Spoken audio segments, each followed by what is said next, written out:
नमस्कार बंधुरा RG cooking चैनेले आपनादेर सबाइके स्वागत। आज निये हाजिर हो गेलाम बांगालिर अति जनप्रिय पटल चिंगड़ी रेसिपि निये। तो चलुन शुरू करा जाक। आमी एखाने 500 ग्राम पटल केटे नियेछि अल्प खोसा फेले, आर नियेछि दुटो मिडियाम साइजेर आलू बड़ बड़ टुकरो करे केटे। आर सब्जिगुलो किन्तु आमी खूब भालो करे धुए नियेछि। उनुने कड़ाई बसिए दिए दिচ্ছি 2 চামচ तेल। तेलटा गरम करे पटल आलूगुलो आमी एखाने दिए देब। আমি পটল আর আলু একসাথেই দিয়ে দিচ্ছি আর দিয়ে দেব অল্প একটু লবণ। ভালো করে নেড়ে চেড়ে পটল আলুগুলো ভেজে নেব।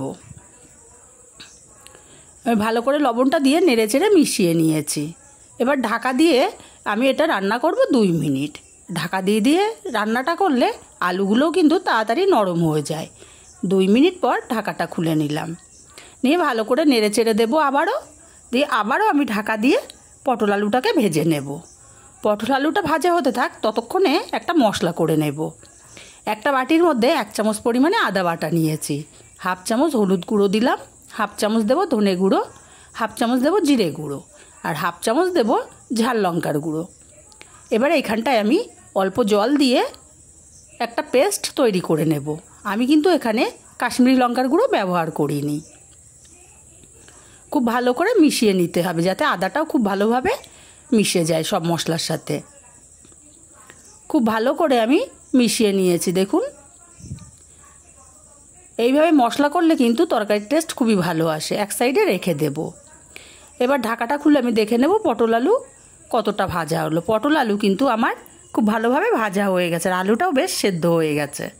এবার এই পটল আলুগুলোকে আমি নামিয়ে নেব। एक्सट्रा जे तेल आछे तेलटा झरिए आमी तुले निচ্ছি पटल आलूगुलोके। और कड़ाईते जेटुकु तेल आछे आमी एइटुकु तेलेई रान्नाटा करब। এই তেলে আমি দিয়ে দিচ্ছি একটা শুকনো লঙ্কা আমি ফাটিয়ে দিয়েছি আর ছোট দুটো তেজপাতা দিলাম আর অল্প একটু গোটা জিরে দিয়ে দেব। একটা পেঁয়াজ কুচি, পেঁয়াজ কুচিটাকে আমি হালকা করে একটু নেড়ে চেড়ে ভেজে নেব। এখানে দিয়ে দেব আমি রসুন বাটা, আমি 1 চামচ পরিমাণে রসুন বাটা দিলাম। রসুন বাটাটা আমি নেড়ে চেড়ে তেলের সঙ্গে ভালো করে মিশিয়ে নিচ্ছি। এখন এখানে আমি দিয়ে দেব 1 চামচ চিনি। আর চিনিটা দেওয়ার কারণে কিন্তু আমার তরকারি কালারটা খুবই ভালো আসবে ক্যারামেল হয়ে। আমি আর তরকারিতে চিনি ব্যবহার করব না, এখনই দিয়ে দিলাম। এবার ভালো করে নেড়ে চেড়ে দেখুন পেঁয়াজ আর রসুনটা কিন্তু হালকা লাল হয়ে গেছে, ভেজে নিয়েছি। এখন এখানে আমি দিয়ে দেব একটা টমেটো।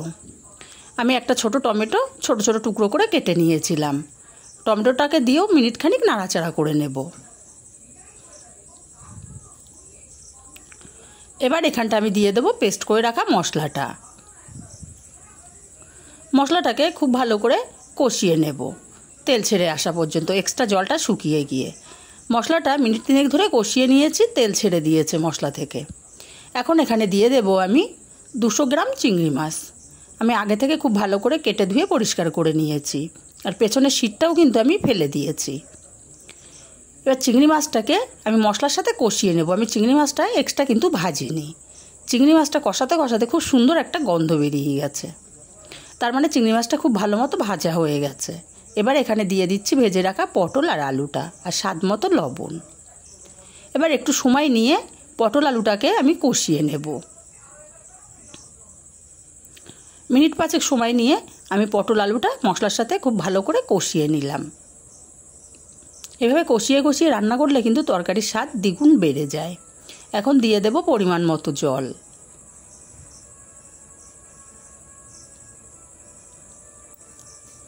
তরকারিটা নেড়ে চেড়ে দেখে নেব, মনে হচ্ছে আমার আরেকটু জল লাগবে। আমার আরেকটু জল লাগবে, আমি আরেকটু জল দেব। গ্যাসে রান্না করলে জলটা কম লাগে, উনুনে রান্না করছি আমি, জলের পরিমাণটা একটু বেশিই লাগবে। খুব ভালো করে মিশিয়ে নিয়ে ঢাকা দিয়ে রান্না করব 5 মিনিট। 5 মিনিট পর ঢাকাটা খুলে নিলাম। নেড়ে চেড়ে আমি দেখে নেব আমার আলুটা কেমন সেদ্ধ হলো।